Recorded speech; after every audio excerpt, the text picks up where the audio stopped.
After Russian Doll on Netflix, I will follow Natasha Lyonne to any show or movie that she stars in. Combined with the fact that this is created by Ryan Johnson, who did Knives Out and Glass Onion, this murder mystery show has intrigued me so much from as soon as it was announced. But did it hold up? Well, I'm going to start with the premise. A Mystery of the Week series follows Charlie Cale, who has an extraordinary ability to determine when someone is lying. She hits the road in her Plymouth Barracuda, and with every stop, encounters a new cast of colorful characters and strange crimes she can't help but solve.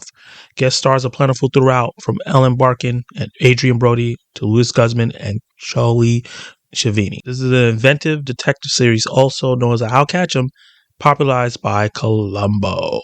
Let's start off with the good. So Natasha Lyonne plays Charlie Cale, a no-shit-taking vagabond who has a heart of gold and will put her own well-being aside to help total strangers if she can. She makes the character very, very likable and easy to root for and get behind as she gets into these crazy, crazy situations when she's not even trying to. But because of her sense of honor and everything and how she connects with people at each stop she makes, she is compelled to use her ability to tell when someone is lying to solve the case. The show starts with her working in a Las Vegas casino. Her best friend works there, and her best friend gets murdered.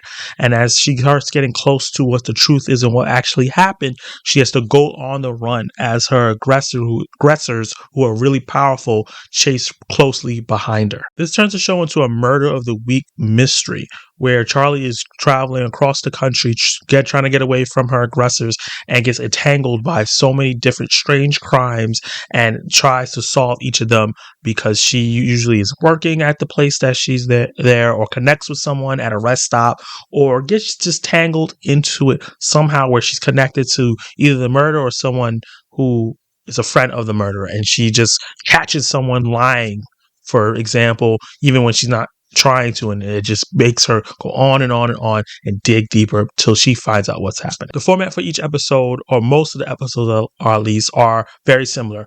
The first 20 minutes is dedicated to the victim, the murderer, and the supporting cast that lives in whatever surrounding area, and we get to see the who, what, where, and how, but we don't get the why. That is left out, and that is where Charlie comes in. He's left putting the pieces together, trying to figure out what lie leads to what truth and why the person did it and the really deeper meaning behind the motives.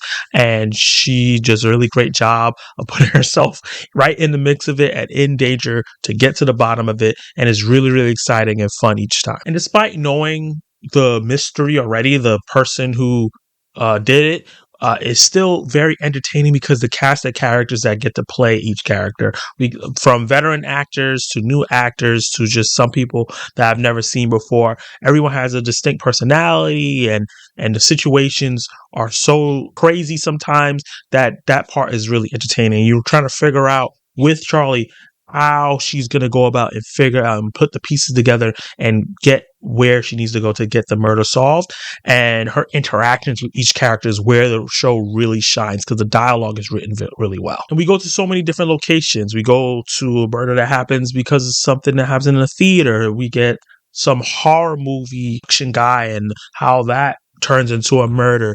Her stopping at a gas stop and just so happened to be there at the time when one of the people that work at the subways get murdered. And it goes on with different things, NASCAR race murder or accident and things like that, where she's either working at the place because, like I said before, she's running from her aggressors. So she's going from town to town, city to city, grabbing random jobs that she can get without having to give too much information, and gets into the mix of all the stuff. She runs into colorful cast of characters, other vagabonds, terrorists, band members, theater actors, and they're all played by veteran actors who are really giving it all for their character and knock it out of the park. People like Lil Rel, who plays a Texas barbecue owner, Stephanie Sue from Everything Everywhere All at Once, who plays a junkie, and Adrian Brody, who plays the slimy casino owner. They all do a really, really good job of making these characters feel three-dimensional and alive and really interact with Charlie and Natasha Lyonne's character really, really well. The show has a lot of dark humor throughout. It's very intense in moments, especially when she figures out who the murderer is, and the murderer might get on to that she's starting to know what's going on.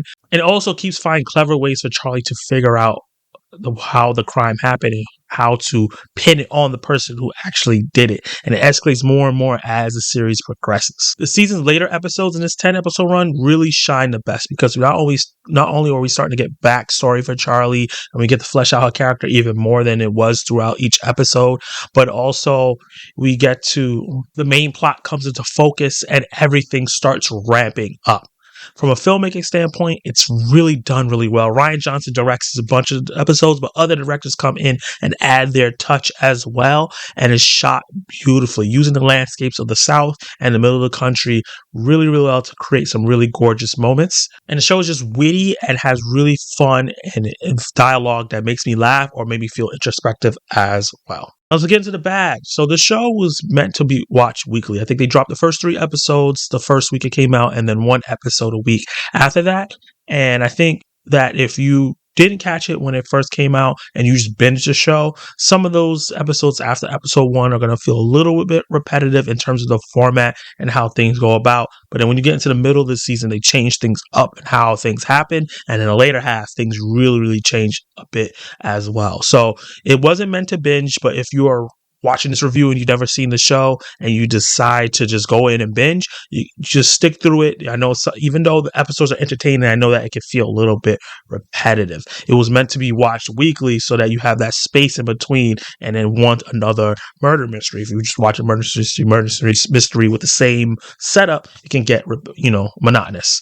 But the show is really, really entertaining and fun, even if you binge. Let's get into my verdict. So if you're fans of shows like Columbo, Person of Interest, and murder mystery shows like Sherlock as well, and movies like from Rian Johnson, Glass Onion, and the original Knives Out, you should definitely give this show a watch. It has the qualities of all those shows, but if you're a fan of Natasha Lyonne's style of character that she does in a lot of her movies and shows that she's in, you're going to really, really enjoy this like I did. I had so much fun watching this week to week. This is one of my favorite shows of the year, maybe my favorite show of the year, and I'm really, really excited for the show to continue moving forward. And with that said, I'm going to give season 1 of Poker Face a B+.